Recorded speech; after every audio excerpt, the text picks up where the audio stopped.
तो दोस्तों हमने जैसा कि आपको पिछली वीडियो में बताया था कि हमारे यहाँ स्कूल में विद्यालय में जो कि कटनी जिला के अंतर्गत बोहरी वन क्षेत्र में आता है, जो एग्रीकल्चर वाले विद्यार्थी हैं वो अपना प्रैक्टिकल करते हैं। और यहाँ पर प्रमुख सर जो हैं हमारे कृषि वाले पटेल सर, जो कि पूरा मतलब देख रेख करवाते हैं और बताते हैं कि प्रैक्टिकल कैसे करना है और कैसा क्या होता है, और खाद का छिड़काव कितनी मात्रा में करना है, पानी कब देना है, कब खाद डालना है। जो कि देख सकते हैं हमारी मेहनत रंग ला रही है, खाद का छिड़काव किया जा रहा है और यहाँ पानी की व्यवस्था भी देखी जा रही है।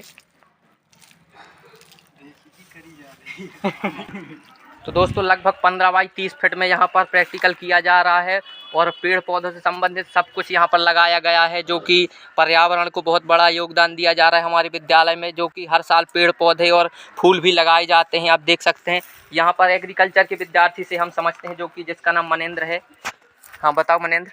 यहाँ पे 3 चीज़ों की बुआई की गई है। पहला है धना, और दूसरा ये मेथी, और तीसरा पालक।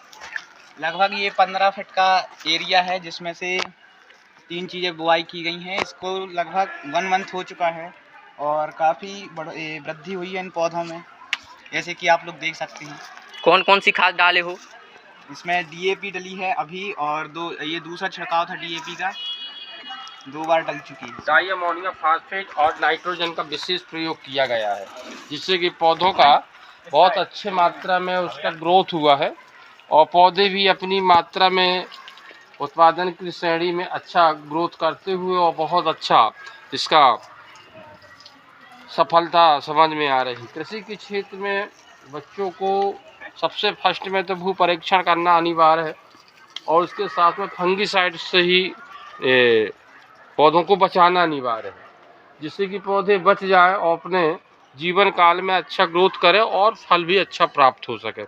इस प्रकार बच्चों तुमको भी अपनी खेती जब करना है जी सर, और उसके साथ में सबसे पहले अपने मिट्टी का सुधार, जिसको हम भू परिष्करण कहते हैं, और मिट्टी में जो हमारा खरपतवार है उसको नष्ट कर करके हरी खाद बनाना है, जिससे कि हमारी कंपोस्ट खाद बन सके और हमारी फसल का उत्पादन अच्छा हो सके। वैसे तो किसान हमारे भारत के कर्ज से मुक्त नहीं हो पा रहे, क्योंकि उसकी लागत जो है बहुत अधिक मात्रा में किसानों को देना पड़ रहा है।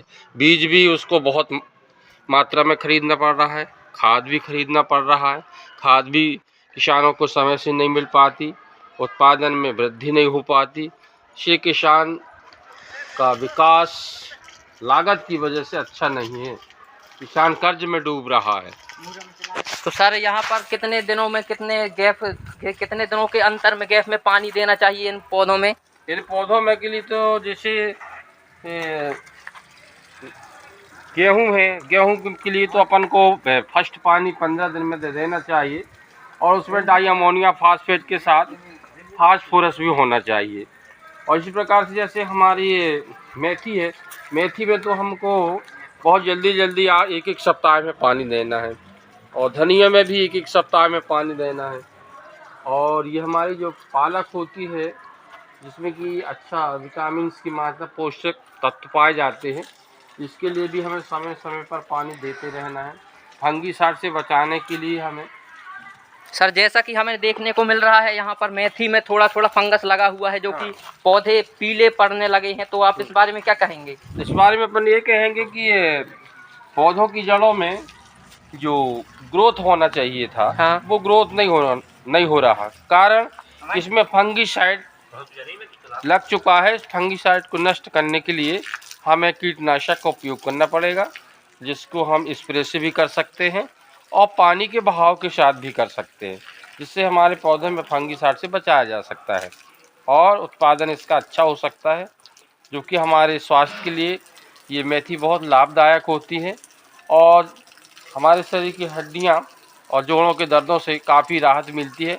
प्रत्येक व्यक्ति को मेथी का सेवन करना चाहिए, भाजी के रूप में भी करना चाहिए और अपने व्यंजन भोजन बनाने में भी इसका उपयोग करना चाहिए और सब्जी बनाने में भी इसका विशेष उपयोग करना चाहिए, जिससे कि हमारे घर का यदि चौका में यदि औषधियाँ सम्मिलित हैं तो हमारा घर का पूरा परिवार को औषधियों से परिपूर्ण लाभ मिलता है और जीवन स्वस्थ रहता है। सर अगर हम इसमें थोड़ा बहुत यूरिया का छिड़काव कर दें तो हरे भरे पौधे हो सकते हैं क्या? हाँ, यदि हम कुछ नाइट्रोजन का उपयोग इसमें कर सकते हैं तो पौधों में और कुछ क्या क्रिया बढ़ेगी, हरा भरा हो जाएगा और प्रकाश संश्लेषण की क्रिया भी हो जाएगी, जिससे पौधे में जड़ तंत्र और प्रोह तंत्र दोनों से लाभ होने लगेगा।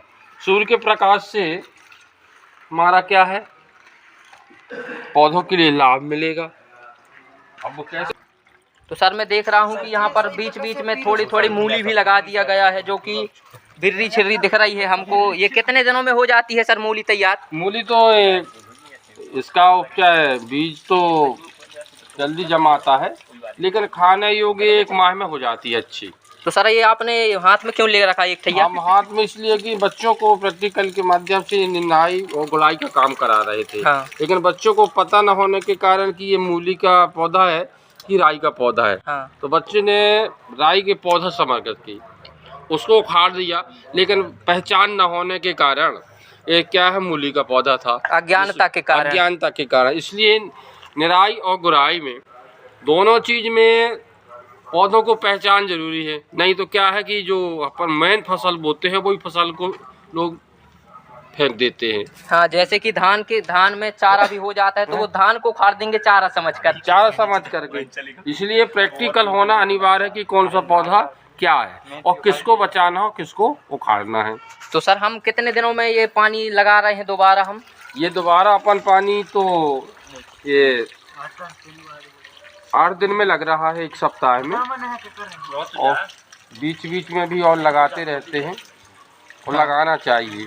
और फसल का हमेशा निगरानी में रखना चाहिए। फसल को बार बार देखना पड़ता है कि फसल में क्या क्या कमी है। सर पिछली साल के मुकाबले इस साल अपने विद्यालय में कम फूल के पौधे लगे हुए हैं, ऐसा क्यों है सर? अब ऐसा इसलिए है कि यहाँ पर जो पुष्प वाटिका के लिए है, हाँ। तो लगाने वाले जो अपने प्यून थे, हाँ। वो प्यून इस वक्त है नहीं है, इसलिए उनका अभाव के कारण हाँ। पौधे कम लग पाए हैं पुष्प वाटिका के। नहीं तो हर साल और यहाँ पर हरा भरा फूलों के कारण लगता था अपना ग्राउंड, अच्छा लगता था। हर साल 15 अगस्त 26 जनवरी में बहुत ही खिला भरा लगता था। वो अभाव के कारण हो गया ये। हाँ। क्योंकि अपने जो प्यून थे दादाजी ना, हाँ। उनको बहुत अच्छा शौक था। हाँ। उनका नाम भी था हर्बल दादा। हाँ। तो वो हर्बल दादा होने के कारण उनका जैसा नाम था वैसा गुण रहना, दवाइयों से संबंध बच्चे ज्ञान रखते थे, पुष्पों का अच्छा शौक था उनको, इसलिए पूरे ग्राउंड में हरा भरा ही पुष्प खिला करते थे और यहाँ की शोभा बड़ी अच्छी होती थी।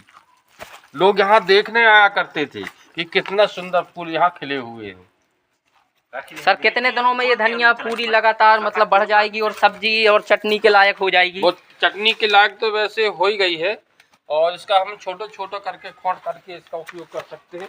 इसको अगर सब्जी में डालते हैं तो सब्जी का बहुत अच्छा टेस्ट आता है। हाँ। और यदि हम चटनी बनाते हैं, इसकी सॉस बनाते हैं, हाँ। तो भी अच्छा बन जाता है, खाने में बहुत रुचि आती है। लोग इसको 2-2, 3-3 पहले भी 5-5, 10-10 रुपए में खरीदते हैं। हाँ, लेकिन हमारे यहाँ तो कई हजार पौधा लगे हुए हैं और ये पौधों को अगर हम विक्रय की दृष्टि से लेंगे तो हमारे बच्चों को बहुत लाभ हो सकता है और ये भी खेती करें अपने घर में और इसको अपने आय का साधन बना सकते हैं। धन्यवाद सर, जो कि हमने अपने सर से समझा कि कैसा क्या किया जाता है और जो कि हमने इतने एरिया में प्रैक्टिकल कर रखा है। इस बार हम अगली साल और ज़्यादा प्रैक्टिकल को बढ़ाएंगे, बड़ा एरिया करेंगे और हर चीज़ की प्रैक्टिकल से संबंधित पूरा सर से समझकर हम प्रैक्टिकल करेंगे। धन्यवाद।